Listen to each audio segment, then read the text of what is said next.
Saludos y bienvenidos a otro video de Universidad Cristo. Este video titulado Iconografía de nuestra vida.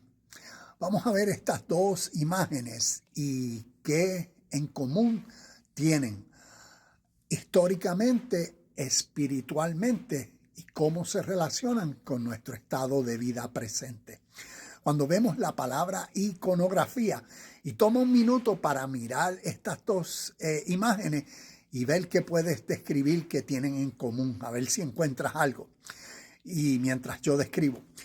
Iconografía es como decir un conjunto de imágenes, retratos o representaciones de un mismo tema o características en común. No sé si encontraste algo.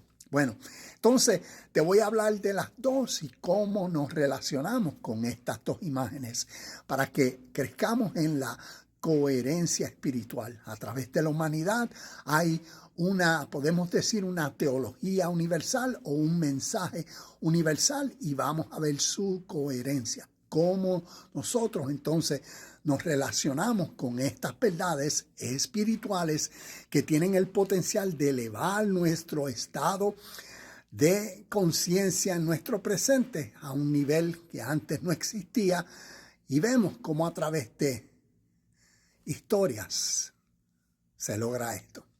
Cuando las entendemos a tal vez unos niveles nuevos. Entonces, esta primera imagen proviene del Bhagavad Gita, que significa el canto del Señor, lo que yo llamo la Biblia del Oriente. Entonces, los 4 caballos que vemos aquí, estos caballos blancos, representan nuestros 5 sentidos. Vemos al conductor del caballo, aquí Krishna, quien es la manifestación de Dios. Por eso es como decir la sabiduría divina presente, el conductor del carro de quién, de Arjuna en esta historia. Él es el guerrero. Arjuna es la representación del ser humano. Es como decir, nosotros nos identificamos, Arjuna nos representa a nosotros, al ser humano. Esta historia viene del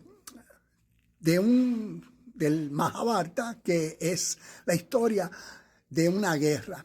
Y la guerra se da en el campo de batalla que se llama Kurukshetra. Y toda la historia del Mahabharata es una historia simbólica, porque lo que está describiendo es la guerra interna del ser humano. Kurukshetra, este campo donde se da la guerra, es la mente. Está describiendo la mente del ser humano. Y por eso entonces, cuando el guerrero en la historia le pide al conductor que lo lleve al medio del campo de guerra para él ver quiénes son todos los otros guerreros que quieren pelear contra él en el Kurukshetra, en el campo de guerra. Y cuando él ve a todos los guerreros, ¿a quiénes él ve? Ve a sus familiares, ve a sus maestros de escuela, ve a sus mejores amigos, ve a sus primos, a sus tíos. Él ve en el campo de guerra que contra quienes él se tiene que enfrentar y matarlos son sus propios familiares. Y de ahí sale el Bhagavad Gita, que entonces es la canción del Señor. Viene a ser la sabiduría oriental espiritual, donde entonces Krishna, quien representa a Dios, comienza a decirle a Arjuna, ¿por qué tienes que matar a todos esos que están en el campo de guerra y que quieren conquistar tu reino? Recuerda la historia de lo que sucede en el ser humano, en la mente. Y por eso cuando él ve qué representan los guerreros que querían adueñarse o conquistar su terreno, su reino, representan la maldad, representan la mentalidad egoísta, representan vicios, representan, como decir, temores, miedos, representan lo que diríamos en la Biblia a el diablo y Satanás, todo lo malo, lo impuro, lo injusto. es lo que representan todos eso.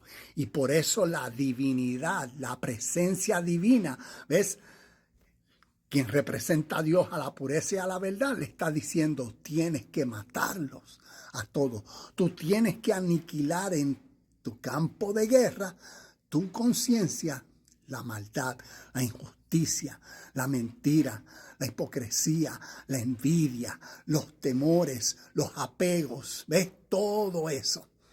Y de ahí sale esta historia. ¿Para qué? Hacer consciente en el presente al ser humano de su verdadera identidad, que es divina, y que desarrolle una fuerza de voluntad en sí mismo para dominar su hipócrita, injusta o mala manera de vivir. Cuando miramos la misma enseñanza, la vemos a través de los evangelios. A través de los evangelios tenemos muchas historias, parábolas. Esta proviene de Marcos capítulo 4, entiendo que del versículo 35 al 41, también en Mateo capítulo 8 y Lucas capítulo 8. También se encuentra y cuál es la historia de Jesús en la barca.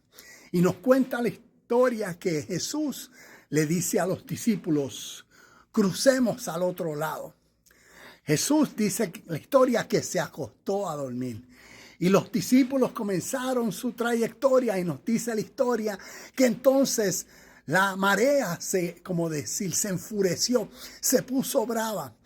Vientos, la tempestad se puso súper agitada y ellos pensaron que se iban a ahogar.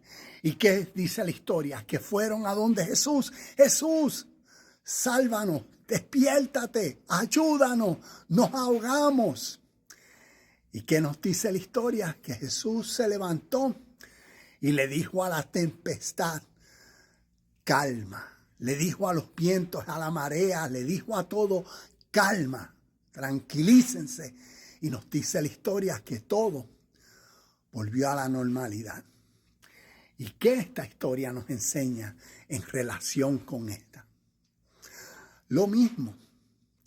Porque cuando vemos y identificamos los símbolos, la barca representa tú y yo. La barca es nuestra mentalidad, nuestro estado de vida presente. Los discípulos representan características de nosotros.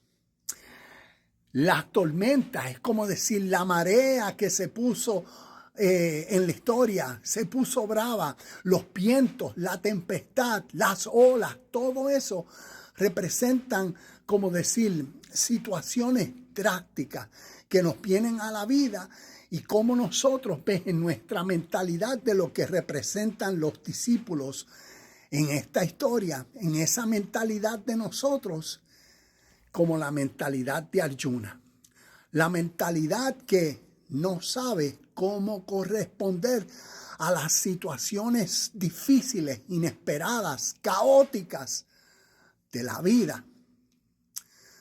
¿Cómo corresponder? De la manera suprema, perfecta. Y por eso la voz divina, ¿ves? Por eso la corrección perfecta. Por eso Jesús se levantó. Porque lo que está describiendo la historia es lo mismo que sucede en este proceso de vida. En el Bhagavad Gita, para que la conciencia, ves, lo que Krishna representa, se forme en el guerrero y vea por qué tiene que luchar. Lo mismo para que Cristo, ves, y por eso te decía, escucha, Krishna, Cristo, para que lo que Cristo representa se formen los discípulos, ¿ves? Se forme en ti y en mí. Esa mentalidad madura, perfecta, la sabiduría divina que está dormida y cuando se despierta, ahora la mente de uno en vida presente que le dice a las tempestades, a los tiempos caóticos, a las situaciones o a los apegos, calma. ¿Ves?